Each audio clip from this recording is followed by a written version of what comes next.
समझिएगा।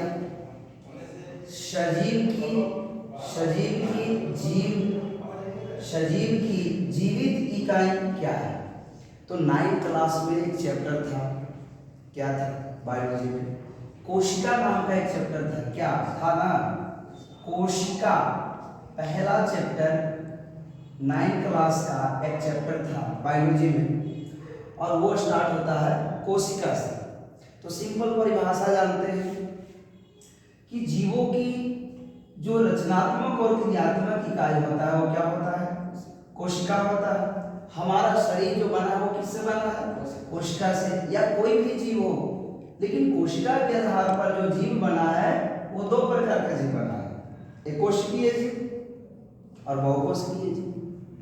एक कोशिका से जो बने जीव है उसको क्या कहते हैं? एक कोशिकीय जीव। और एक कोशिकीय जीव का उदाहरण क्या हो जाएगा? अमीबा, है ना। अमीबा एक कोशिकीय जीव है, लेकिन जो मनुष्य है या और जंतु जो है, ये इनकी कोशिका अनेक बहुत सारे कोशिकाओं से मिलकर शरीर बना। तो बड़ा छोटा सवाल था कि सजीव की जीवित इकाई कोशिका होता है, यानी जो भी सजीव का निर्माण हुआ है वो किससे हुआ है? कोशिका से ही हुआ है। दूसरा, एटीपी का पूरा नाम, तो ये वो फुल फॉर्म है, कभी कभी ऑब्जेक्टिव में भी पूछ देता है, एडेनोसिस ट्राइफॉस्फेट। एडेनोसिस ट्राइफॉस्फेट, इसको याद कर लीजिएगा, एडेनोसिस ट्राइफॉस्फेट। ट्राई माने समझते हैं? ट्राई माने 3 होता है। ट्राई माने क्या होता है? 3। डाई माने 2। टेट्रा माने 4।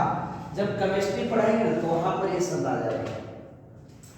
ये क्वेश्चन बड़ा इंपॉर्टेंट है। विटामिन ए की कमी से किस प्रकार का रोग होता है? तो विटामिन ए की कमी से रतौंधी होता है। और रतौंधी का मतलब क्या होता है कि रतौंधी जो होता है वो किस शरीर के किस अंग में होता है?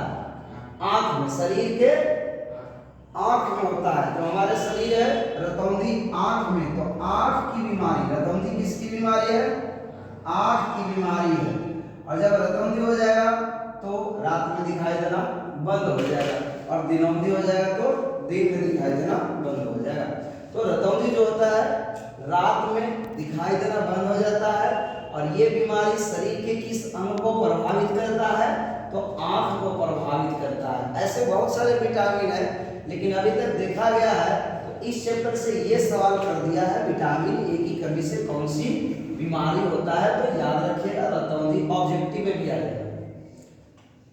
अमीबा में गति की भाग होता है।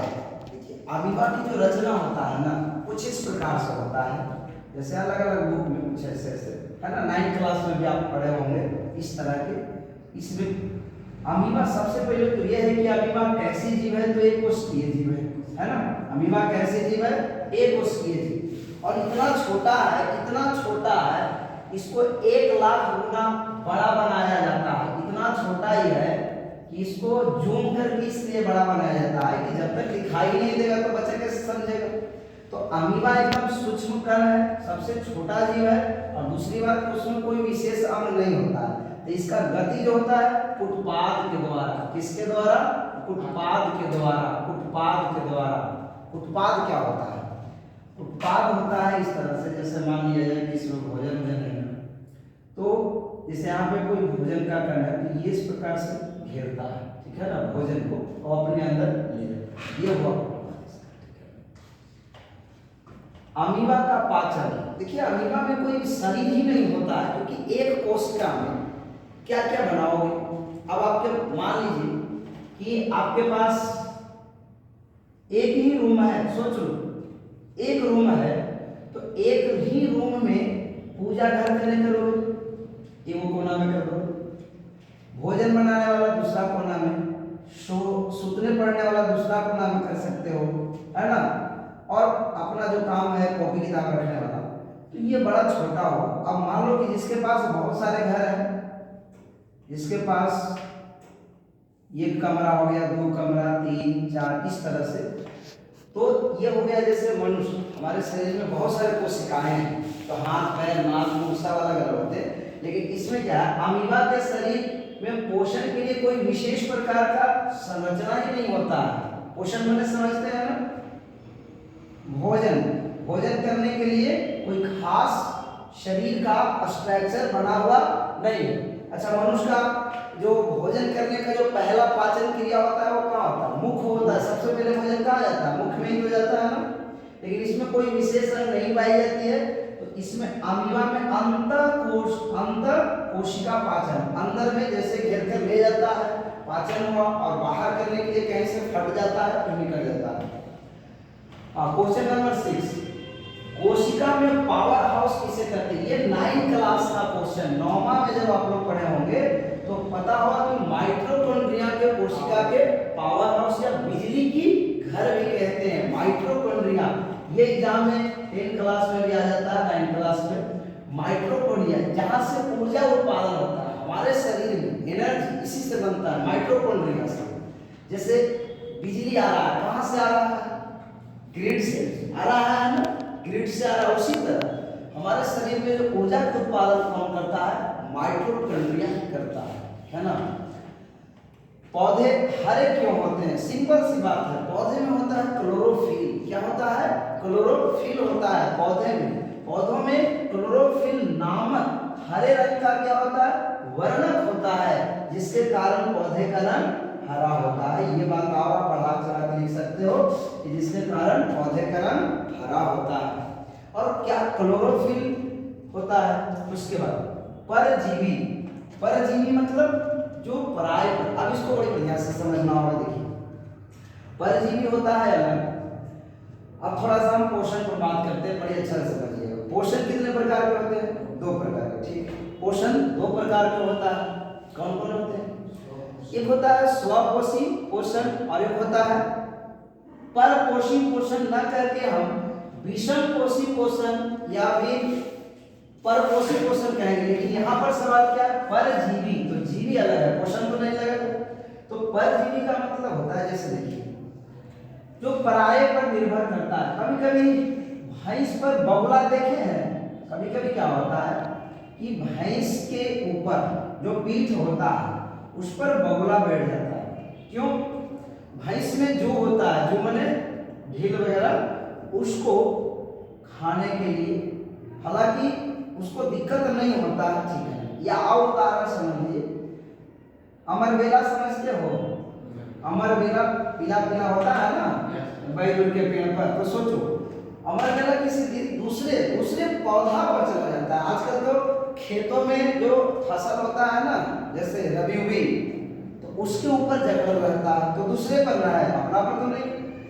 तो वह जीव जो अपना भोजन और आवास में रहने सहने का जो भी विशेषता है, वो अपना भोजन भी नहीं कर सकता है और अपना आवास में रहने का जो जगह, जैसे घर कह सकते हैं, इसके लिए दूसरों पर निर्भर करता है। उसको क्या कहते हैं? परजीवी कहते हैं। समझ में आ गया? प्रकाश संश्लेषण की रासायनिक समीकरण लिखिए। ये ऐसा सवाल है कि आपको केमिस्ट्री में भी आपको पूछ देगा और बायोलॉजी में भी पूछ देगा। प्रकाश संश्लेषण सिंपल बात है। प्रकाश संश्लेषण होता किसमें है? पौधों में। प्रकाश संश्लेषण किसमें होता है? पौधों में। इसमें करता क्या है?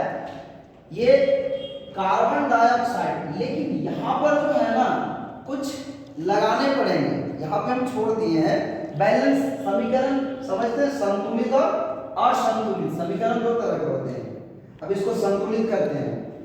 यहाँ पे देखिए, कार्बन की संख्या कितने हैं? 1। यहाँ पे कार्बन की संख्या 1, लेकिन यहाँ पे कार्बन की संख्या 6। तो अनबैलेंस है और ये अनबैलेंस नहीं होना चाहिए, बैलेंस होना चाहिए।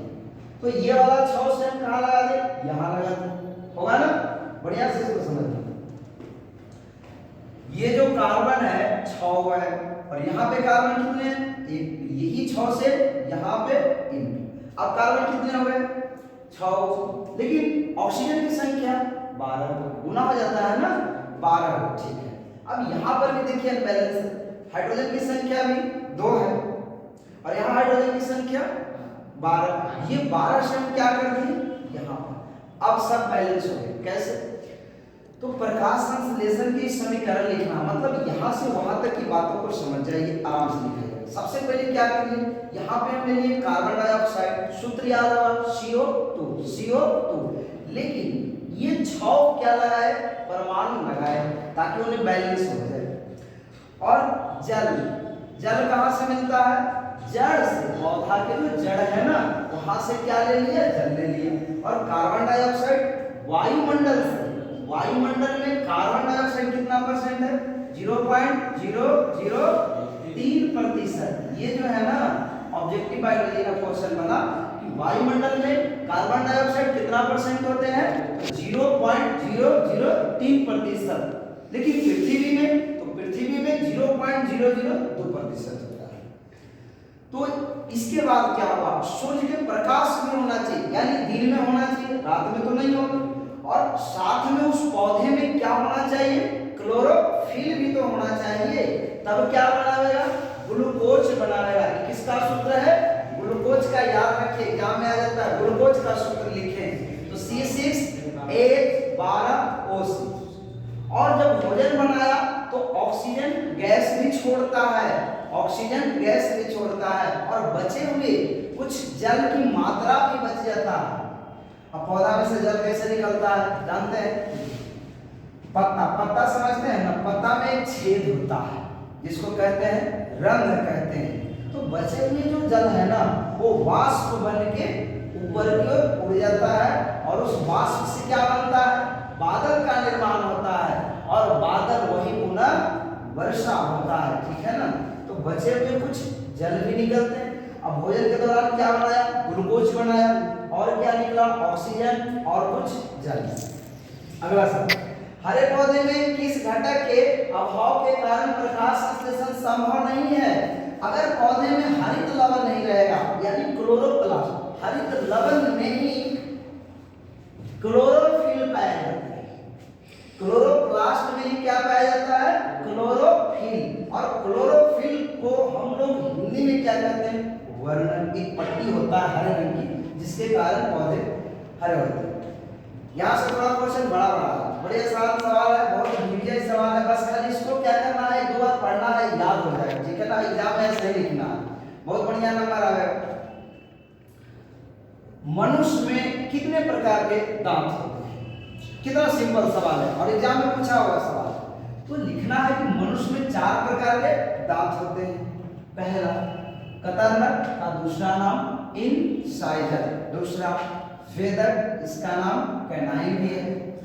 अग्रचवर्णक यहाँ पे है प्रीमोलर, लेकिन ये सब नाम अंग्रेजी, जैसे प्रीमोलर बोलते हैं या इंसाइजर बोलते हैं। बायोलॉजी में जब पढ़िएगा तो कुछ ऐसा शब्द मिलेगा जो समझ में नहीं आएगा, तो वहां पर क्योंकि देखिए एक शब्द के पर्यायवाची शब्द होता है, तो वही कुछ किताब में पर्यायवाची शब्द लिख देता है, चवर्णक या मोलक।